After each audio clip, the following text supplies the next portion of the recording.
말씀 열왕기상 18장 20절부터 24절 말씀입니다. 구약 547쪽입니다. 구약 성경 547쪽 열왕기상 18장 20절부터 24절 말씀. 저와 여러분이 한 절씩 교독하겠습니다.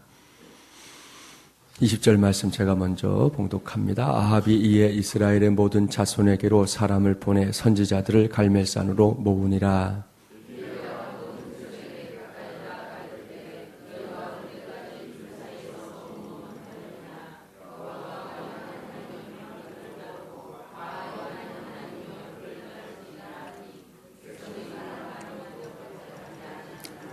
엘리야가 백성에게 이르되 여호와의 선지자는 나만 홀로 남았으나 바알의 선지자는 450명이로다.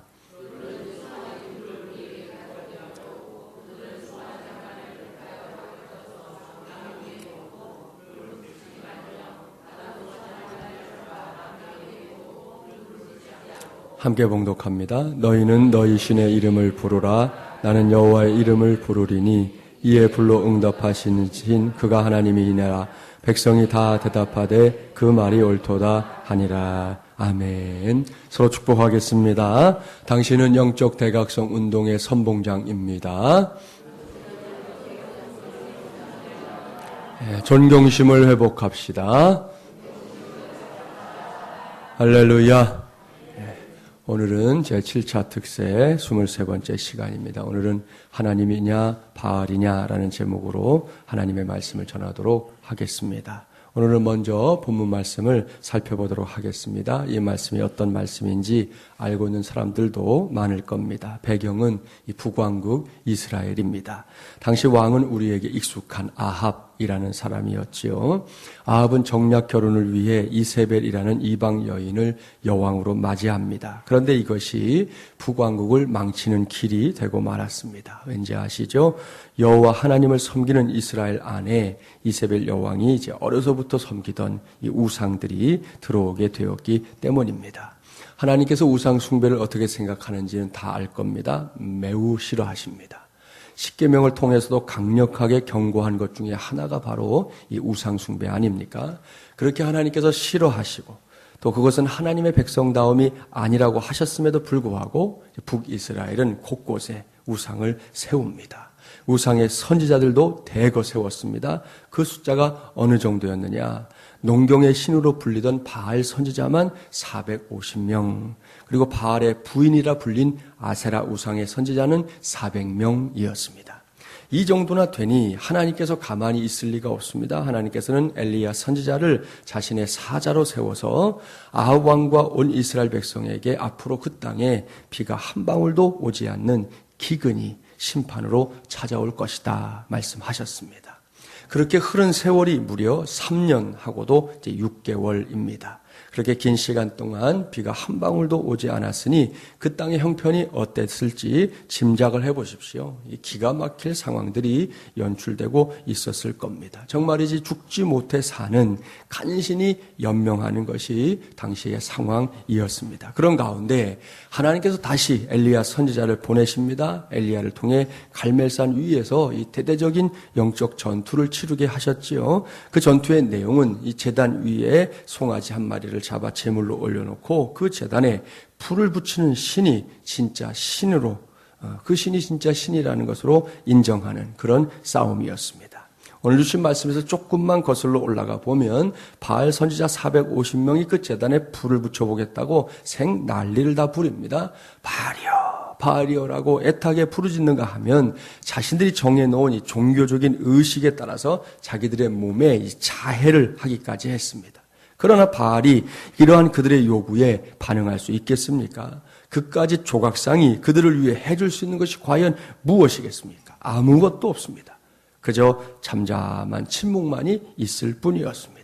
이렇게 어느 정도 시간이 흘러가자 이번에는 엘리야가 나서고 있습니다. 오늘 주신 말씀이 바로 그 당시의 상황을 그대로 보여주고 있는데요. 바알 선지자들이 쌩 난리를 부리는 동안 자신의 자리를 굳건하게 지키고 있었던 엘리야가 드디어 입을 열고 있습니다. 그런데 그 메시지가 매우 강력합니다. 우리 본문 21절부터 24절까지의 말씀 엘리야를 떠올리면서 함께 봉독해 보겠습니다. 21절부터 24절입니다. 엘리야가 모든 백성에게 가까이 나아가 이르되 너희가 어느 때까지 둘 사이에서 머뭇머뭇하려느냐. 여호와가 만일 하나님이면 그를 따르고 바알이 만일 하나님이면 그를 따를지니라 하니 백성이 말 한마디도 대답하지 아니하는지라. 엘리야가 백성에게 이르되 여호와의 선지자는 나만 홀로 남았으나 바알의 선지자는 450명이로다. 그런즉 송아지 둘을 우리에게 가져오게 하고 그들은 송아지 한 마리를 택하여 각을 떠서 나무 위에 놓고 불은 붙이지 말며 나도 송아지 한 마리를 잡아 나무 위에 놓고 불은 붙이지 않고 너희는 너희 신의 이름을 부르라. 나는 여호와의 이름을 부르리니 이에 불로 응답하는 신 그가 하나님이니라. 백성이 다 대답하되 그 말이 옳도다 하니라. 아멘. 이 말씀을 머릿속에 그려보십시오. 어떤 그림이 그려집니까? 다른 건 다 놔두고 엘리야의 외침을 듣고 있는 이스라엘 백성들을 주목하십시오. 그들이 지금 어떤 상태입니까? 다른 것이 아닙니다. 이스라엘 백성이 지금 이 여호와와 바알 사이에서 갈등하고 있는 거지요. 엘리야의 외침 속에 그 모습이 고스란히 들어있지 않습니까? 너희가 어느 때까지 둘 사이에서 머뭇하려느냐. 여호와가 만일 하나님이면 그를 따르고 바알이 만일 하나님이면 그를 따를지니라. 보십시오. 이것도 아니고 저것도 아닌 이스라엘 백성들의 모습입니다. 여호와냐 바알이냐. 도대체 누가 하나님이냐라는 질문 앞에서 주저하고 있는 이스라엘 백성들이라는 말씀입니다. 여기서 우리는 물어야 합니다.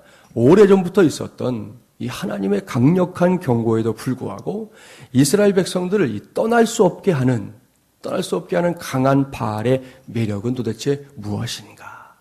그렇습니다. 이것이 오늘 우리의 질문이에요. 그리고 그 질문에 대한 분명한 답이 있습니다. 그것은 바알이 물질의 신이기 때문입니다. 이스라엘의 풍요를 가져다 준다는 이 농경신이었기 때문이라는 말씀이에요. 오늘날로 말한다면 일종의 이 상업주의 신 또는 이 시장신, 마켓 갓이라고도 표현할 수 있어요. 시장신이다. 이것이 여호와냐 바알이냐라는 질문을 낳게 한 것이에요. 이러한 일들은 예나 지금이나 계속되고 있습니다. 언젠가 중국 그 보물전에 관한 기사를 본 적이 있었어요. 그 기사에 특별히 이 토기, 흙으로 만든 당나라 여인상이 소개가 되었는데 중국의 당나라 아시죠? 우리나라랑 한번 이렇게 연대해 놓으면 삼국시대 즈음 되잖아요. 아시죠? 나당연합군이 삼국을 통일했다 하는 거는 우리가 역사에서 이미 배운 거 아닙니까? 바로 그 시기입니다. 그 당나라 시절에 미인이 어떤 모습이었는지 아십니까? 요즘과는 기준이 전혀 달랐습니다. 매우 뚱뚱하고 얼굴도 크고 또 배도 약간 나온 모습이었습니다. 중국의 절세 가인으로 꼽히는 양귀비도 뚱뚱했었다고 하지 않습니까? 그 옆에 바비 인형같이 바짝 마른 여인들은 몽땅 다 시녀들이었어요. 오늘날과 보면 이게 굉장히 다른 이미지죠. 예? 그러니까 마른 사람들은 몽땅 다 시녀고 양귀비는 오히려 거기서 대접받는 여인이었다는 거죠. 그런데 왜 오늘날에는 날씬해야 미인입니까? 도대체 누가 그것을 미인이라고 했느냐는 거죠. 왜 죽을 만큼 다이어트를 해야 하는 것입니까? 하나님께서 세운 기준이냐? 아니죠. 이 모든 현상들은 바로 상업주의 신 때문입니다. 그렇습니다. 언젠가부터 날씬하고 키 큰 바비 인형 같은 모델이 미인이라고 불려지고 그렇게 해야만 미인이라는 것이 증명된다고 이 상업주의 신이 열심히 외치고 다녔기 때문이라는 거예요. 이러한 상업주의 신의 영향력은 이 사람들의 질병과 관련된 일에서도 찾아볼 수가 있습니다. 다국적 제약회사에 관한 이야기를 들은 적이 있는데요. 이런 회사들이 신약 개발에 투입하는 자금의 규모는 실로 어마어마합니다. 작은 회사들은 상상도 못할 규모예요. 이런 회사들의 목표가 뭘까요? 다른 회사들과 다를 게 없어요. 철저하게 이익입니다. 이윤을 추구하는 겁니다. 그 이익을 제대로 내지 못하면 도산할 수밖에 없는 거죠. 따라서 제약회사는 자연히 돈이 되는 약을 만들게 되어 있다는 거죠. 사람들의 질병을 치료하는 약을 만들면서도 진정한 의미에서 인간의 복지와 건강한 삶을 추구할 수는 없는 그런 생각의 틀을 갖고 있다는 말입니다. 여전히 전 세계적으로 문제가 되고 있는 에이즈를 극복하기 위해서는 백신을 만들어야 하잖아요. 아시죠? 이 천연두 백신 같이 원천적으로 병에 걸리지 않게 만드는 예방약을 만드는 것이 필요하다는 말입니다. 요즘 에볼라 바이러스도 그러한 백신을 양산하기 위해서 전 세계가 지금 함께 애를 쓰고 있잖아요. 그런데 그거 아십니까? 백신을 만들면 돈이 되질 않아요. 백신은 돈이 되지 않는 품목이라는 거예요. 그래서 대부분의 회사들은 치료제를 만듭니다. 거기에 많은 재정을 쏟아붓습니다. 그래야만 죽어가는 병자가 많은 돈을 쓰면서라도 약을 사려고 하기 때문입니다. 이것이 바로 상업주의 신의 장난이라는 것이죠. 다행인 것은 모든 사람들이 이런 일에 찬성하는 것은 아니라는 사실입니다. 종종 여러분이 아마 매스컴에서 보셨을 거예요. 투자의 귀재라고 불리는 이 워런 버핏을 비롯한 몇몇 독지가들은 에이즈 치료제가 아닌 에이즈 백신 연구를 위한 기금, 그것도 어마어마한 기금입니다. 자기들의 개인의 재산을 털어서 그 기금을 조성하고 있습니다. 얼마나 귀한 일인지 몰라요. 아무나 할 수 있는 일 아니라는 것이죠. 이것은 상업주의 신에게 굴복하지 않겠다는 일종의 도전이다. 그렇게 말할 수 있습니다. 그렇습니다. 오늘 우리가 하나님이냐 바알이냐라는 제목으로 함께 말씀을 나누고 있는데요. 누구든지 이 바알에게, 그러니까 상업주의 신에게 몸을 내맡기면 목마름이 사라지지 않습니다. 왠지 아십니까? 그것은 순간의 만족을 위해 영원한 만족을 포기하게 만드는 악순환의 시작이기 때문입니다. 실례를 들어볼까요? 우리나라는 땅덩어리가 작은 나라잖아요. 뭐 그렇게 큰 나라 아닙니다. 그런데 우리나라에 많은 게 있죠. 지하철. 제가 설교를 준비하면서 한번 보니까 진짜 많더라고요. 뭐 1호선부터 9호선은 말할 것도 없고 그게 끝이 아니에요. 우리는 수인선, 경춘선, 경의선, 중앙선, 의정부, 분당선, 신분당, 공항, 인천. 제가 오늘 처음 왔어 어저께. 에버랜드까지 가는 에버라인이라는 것도 있더군요. 처음 알았어요. 저도 어제. 에버랜드까지 지하철 갑니다. 마음 먹으면. 에버랜드 데리고 갈 사람들 차 몰고 가지 마시고 힘든데 에버라인 타세요. 그러면 마지막 전 정거장이 에버랜드더라고요. 이렇게 다양한 교통편을 이용하면 정말이지 많은 곳을 자유롭게 특별히 정해진 시간 내에 다 갈 수 있습니다. 그런데 정작 큰 나라인 미국에는 지하철이 많이 없어요. 무엇 때문이냐? 자동차 회사와 정유 회사의 로비 때문이라는 거죠. 그거 만들지 말라는 거예요. 자동차 팔아먹어야 되고 만들지 말라는 거예요. 기름 팔아먹어야 되고. 그래 요즘에 여러분 총기 문제가 그렇게 심각한데 왜 계속 총기가 판매됩니까? 그 사람들이 계속 로비하는 거예요. 총기를 팔아야 된다고. 팔게 해야 된다고. 그래서 그런 일들이 벌어지고 있는 것이죠. 이게 기가 막힐 노릇이에요. 예전에 우리 남자분들 다 아시잖아요. 면도날이 한 개의 면도기 있었죠. 맨 처음에. 도르코 면도기 같은 거. 그런 면도기는 보통 사면 뭐 사람들에 따라 좀 다르겠지만 보통 한 달 정도 사용할 수 있었습니다. 그런데 면도날이 2개가 되고는 그게 보름, 3개가 되고 나서는 10일 정도 사용하기 힘들다는 거죠. 무슨 말이냐? 기술적으로는 요즘 같으면 얼마든지 막 1년 이상 사용할 수 있는 면도기를 만들 수도 있지만 그렇게 하면 회사가 망한다 이거죠. 그래서 의도적으로 빨리 마모되는 면도기를 만들고 있다는 겁니다. 사랑하는 여러분 보십시오. 상업주의 신은 바알은 매사에 이익을 추구하지 복지를 추구하지 않습니다.